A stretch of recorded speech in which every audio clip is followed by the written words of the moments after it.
This legendary Lego set has been on thousands of people's wish lists for a long time, but it's set to retire on December 31st of this year and has a hefty price tag. In today's video, I'm going to be reviewing it and giving you an idea if I think the $400 price tag is worth it. I'm very excited to share this with you. This is the biggest and most expensive Lego set in my collection, and honestly, I took a little extra time with it because I wanted this video to be really, really good. Not that I usually don't, but I really spent extra time on this one, so if you wouldn't mind tapping that like button for me, that'd be great, and let's get into it. This is usually the part of the video where I lift it up and say I do my ratings on a number of metrics to help you figure out if this set is right for you, but genuinely, it's too big for me to lift it up, so I apologize. Skill, 8 out of 10. I'm going to count this as hard for obvious reasons.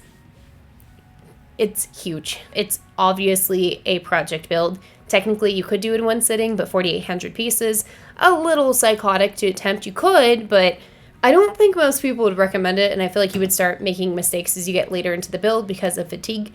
Personally, for me, I just did a 3,000 piece set, and that took me about like 6 hours and 50 minutes. So I couldn't imagine this would take like 9-10 hours in one sitting. No, this took me 12 hours. 12 hours in one sitting is doable, but gonna be hard. Not to mention on this build, there are several points where if you place one thing wrong, it's really gonna mess you up later in the build, so you have to be vigilant. There's also some points with some odd build techniques. I'm gonna put a little caveat here. It's not gonna feel odd if you are used to doing like Lego Knights or Lego Castles, you'll be fine. I still think, because I never want to say a set is undoable for a beginner. One of my friends is a beginner and she's doing Notre Dame as her first set, so it is doable, and I never want to deter somebody 100%, especially if you feel like you got it, but you definitely would have to take it in chunks. Even myself, as somebody I would count as an advanced set builder, aka I build like at least usually 2 sets per week, I had to take this in chunks. So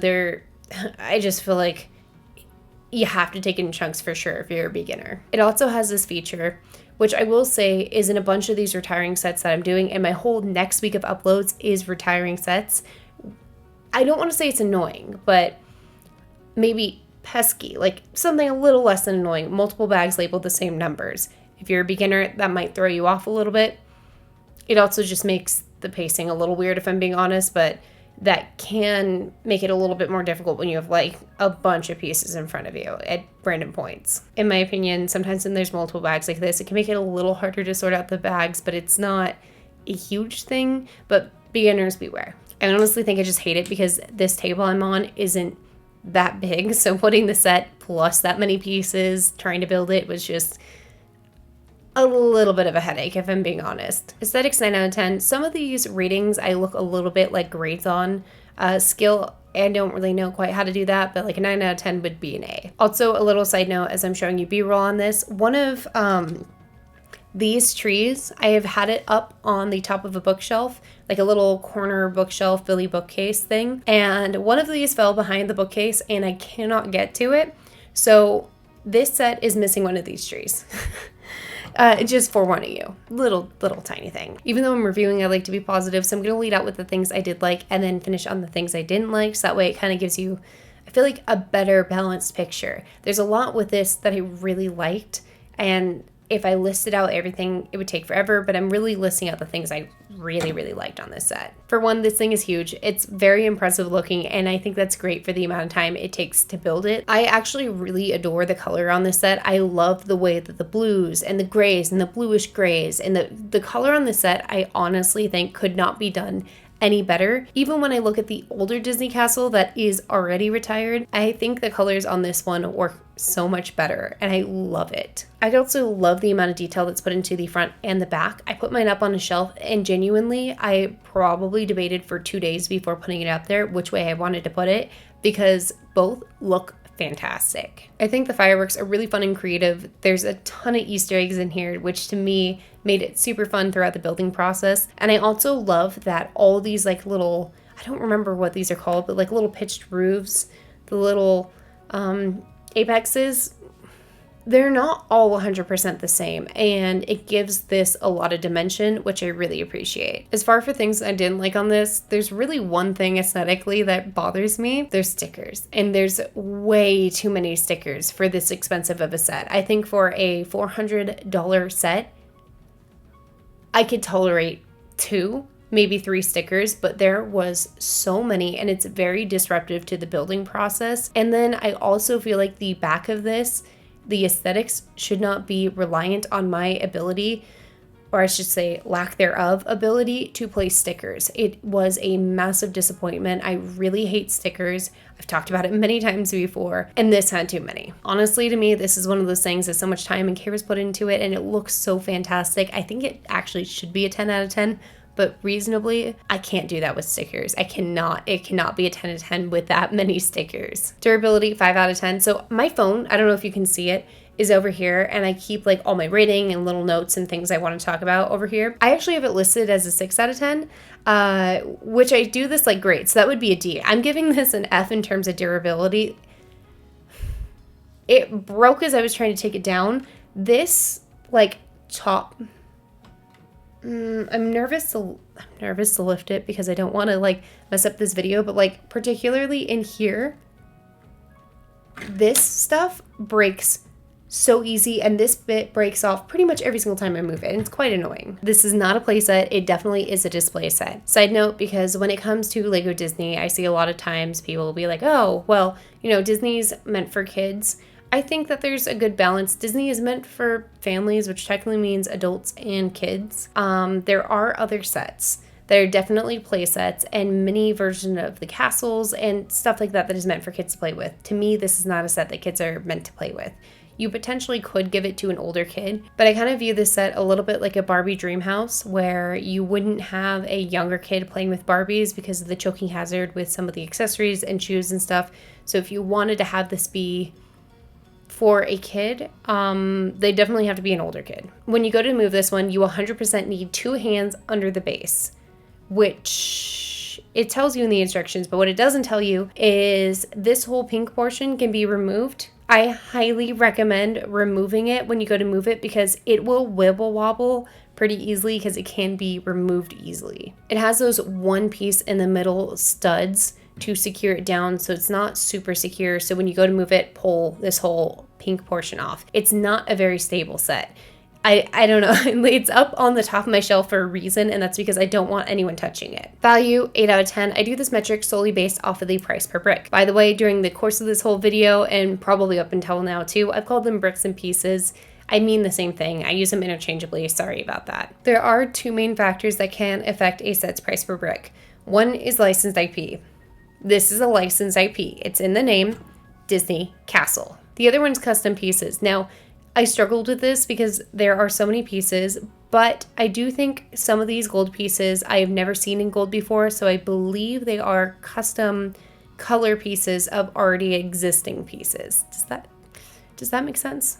Honestly, I see it a lot with the gold, even down to pieces like this, like these that are typically used as wheel wells, uses wheel wells on the car builds are in here in gold, and I'm pretty sure that's a custom piece. Normally, sets price per brick will range anywhere from 6 cents to 12 cents. This set costs $399.99 and has 4,837 pieces, giving it an 8-cent price per brick. Honestly, I kind of expected this because I could easily see it was under 10, but I feel like it's pretty good for the amount of gold pieces we got in here that you can't typically find. I also feel like it's a licensed IP, and I'm okay with it. It's actually pretty good. I still wish we didn't get stickers. I would literally be fine with this being more expensive and not having dang stickers. But I also just, at that price point, can we just agree that stickers are unnecessary? Times 7 out of 10. I only do this metric based off of how it compares to my average. My average, excluding Technics, because those are a whole nother beast, is 350 to 425 bricks per hour. This one has 4,837 bricks and took me 12 hours and 20 minutes,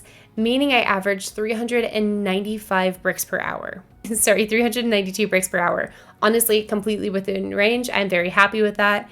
I could imagine sometimes, because I was going for long stretches of time, fatigue would have kind of affected that a little bit, so I'm very happy with where that was at. Joy, 7 out of 10. During the building process, I was like, oh my gosh, this is taking forever, and now I feel a lot now that it's done. I do get a huge sense of pride whenever I look at it, even though all this shows is that I can follow instructions on a page.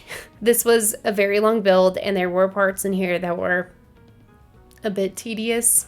The stickers made me feel very frustrated during the build process, and I felt like I kept looking over at my sticker sheet and I was like, okay, there's one less on there. Okay, we only have this many more stickers because they were really bothering me. Overall, A tier. I cannot in my right mind put this set in S tier with all the stickers. But this definitely is an impressive set and it's a great project build. Let's talk a little bit more about it. This set technically has 25 bags, but really it's more because of duplicate bags. I'm gonna say it has 3 sections because of the 3 different booklets that it comes with. Definitely upon unboxing, you get a sense of how big of a project you're in for when you see the booklets because those are thick. The biggest set I've completed prior to the set was the Hogwarts Castle and Grounds, which is 2,660 pieces, and this was 4,800. I do wonder now if I'd be better equipped to handle this set because I've done quite a few bigger builds and obviously this one. I just did the boutique hotel in almost one complete sitting and that's 3,000 pieces. I didn't quite get it because I had plans, but I was only 20 minutes shy of getting it fully done. That, by the way, will be my next video, so subscribe to see that. I also literally cannot believe I'm posting such big videos back to back to back because my next one after that is Jazz Club, which is just shy of 3,000 pieces. I did notice with all of these, and really every set that has multiple bags labeled the same number, there tends to be kind of a weird division of pieces and a lot of variance for how long it'll take each bag to get completed. Sometimes with long builds like this, I get asked, how long does each bag take you? So with these retiring sets, be warned, a lot of them I don't have a good answer for. Bags in here will have taken me anywhere from 18 to 44 minutes. That's kind of a massive range. I will say, if you're taking this as a project build, you will be able to tell pretty easily if your next bag is going to be short or long. If there's more than one bag, it's going to be on the longer side. And if it's one and a medium-sized bag, you'll be able to get that done pretty quick. While this does have a hefty price tag on it, I would say this would be a very fun project build to do with an older kid. So if you are a parent and want a set to work on with your child, this would be a fun one. At a certain point, you definitely could simultaneously build, since the later parts of the build involve building the structure separately, then attaching it. One of the things I really liked with this build is the callback to older Disney movies like Snow White, but also newer ones like Moana. I guess Moana is like 9 years old now, but that's the newest Disney princess, I guess, to be added. I'm not sure if that's the correct terminology because technically she's the chief's daughter, so I don't know if princess is technically correct. We get 8 minifigures included in this set. First, we have Snow White and Prince Charming and/or Prince Florian. I was a bit confused here, so I want to clarify in case anyone is making the same mistake I was. Yes, Snow White's prince is Prince Charming. Sleeping Beauty's prince is Prince Philip. For some reason, I thought Sleeping Beauty's prince was Prince Charming, and Snow White's prince had no name. We also have Cinderella, who I guess also has a prince named Prince Charming, but apparently in other adaptations, he has the name Henry, so I guess things must get confusing in that castle, because there's 2 Prince Charmings. Anyways, there's also Tiana and Prince Naveen. It's been a long time since I've seen that movie, but hey, at least this prince has got a name. What kind of a name is Prince Charming? That's like having a princess named Princess Courteous or Princess Enchanting. And finally, we have my favorite, Rapunzel and Flynn Rider. I always liked Cinderella growing up because she was blonde and I was naturally blonde until puberty. The story was also good, and I remember really liking the dress and stuff. But she wasn't a perfect match because I have green eyes. But as a kid, it was fun because I felt like I could pretend to be her. My sister always really liked Belle as a kid, which she has brown hair and brown eyes, so I kind of wonder if this is a common occurrence for kids. I was about 12 when Tangled came out, and I remember watching it in theaters and thinking it was so cool. They had a princess with green eyes. I was dyeing my hair blonde at this point, but I always really wanted long hair. Maybe not as long as her, but long hair. Plus, she was a bit sheltered, which I do think I was as a kid, and I definitely knew it. She could be extremely naive, but she also didn't like to judge a book by its cover, which I really related to. So quickly, she became my favorite Disney princess, even though I might have been a bit too old for it. I didn't get merch or anything, but even now, I like to click on the movie. But if you were to say, hey, put on a Disney movie, that would be my first choice. So I'm very happy she was included. Within here, there are 55 Easter eggs to Disney movies, but one of my favorites and probably least subtle ones is the painting from the beginning of Tangled of the floating lanterns. There's a bunch though, and I won't spoil all of them, but I will link a video down below that does, in case anyone wants to see that. Referenced Disney properties include Snow White and the Seven Dwarfs, Fantasia, Sleeping Beauty, The Sword and the Stone. If you want to guess what the reference is, just put it in the comments. You'll be right. Just one guess. The Little Mermaid, Beauty and the Beast, Aladdin, Pocahontas, Mulan, Princess and the Frog, Tangled, Moana, and also the Disney animation from Walt's era, and some of Walt Disney Easter eggs. I really adored the Walt Disney one. It's towards the end of the build, and you know exactly what it is when you see it. The fun thing with these Easter eggs is that some of them are very obvious, but others are a lot more subtle. For example, the floating lanterns is an obvious Easter egg, but if you're paying attention, you'll notice a bookshelf with a ladder, like from Beauty and the Beast when she goes to the bookshop. Look, when I grew up, I wanted to be able to have a ladder like that in my closet so I could swing around on it. I'll know I've made it when I get one, at least in 5-year-old Macy size. For now, I'm not there yet. Actually, truthfully, I have a really tall closet, but it's too narrow to have a ladder in it. The only set I have my eye on related to this is the Beauty and the Beast castle. One day, I will be able to get that one and compare it to this one.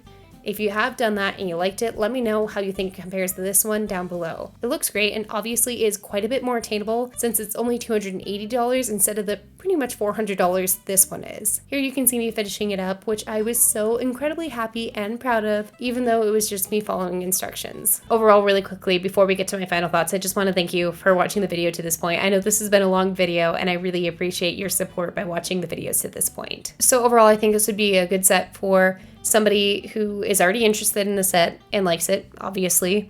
Please don't go into like financial hardship because of it, because it does have a quite expensive price tag. But if you can swing it and you're interested, you'll like it. I also think architecture fans, potentially Lego Night fans, and finally, obviously, people who are Make a Disney fans. Oh yeah, and I never answered whether I thought this set was worth it. So, hell yeah. This is such a cool set, and I'm really happy to have had it in my collection, and I think if I had let the end of this year go and I did not get it, I would have been sad.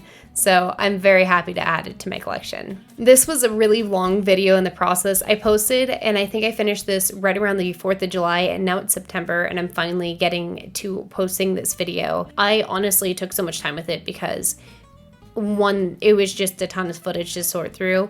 I don't think I've ever had this long of a build on the channel before, so I was kind of working on this video while working on keeping up my normal cadence of posting. Also, like, I wanted to make sure I took my time with it because this is a really cool set. It obviously was an expensive set, and I wanted to make sure I did it justice in the review. So here it finally is. I know I've had quite a few of you guys asking, all right, when are you posting it? You got your answer. It's now. And I'm super stoked about it. Honestly, this is a cool one. I'm about to go take it outside of this room and take its B-roll, and I'm very excited to do that.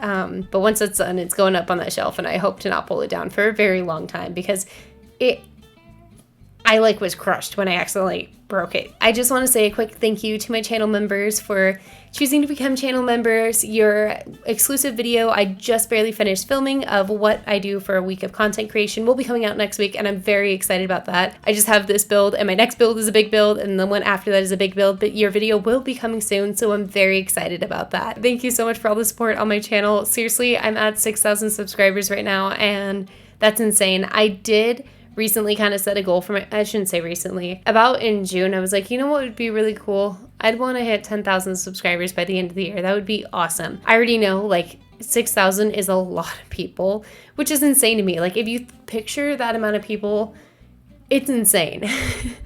Like, there's concert halls that are that big. So I just want to say thank you so much. But if you haven't tapped subscribe and you want to help me reach the goal, I would appreciate it so much. And until next time, I will see you. Bye.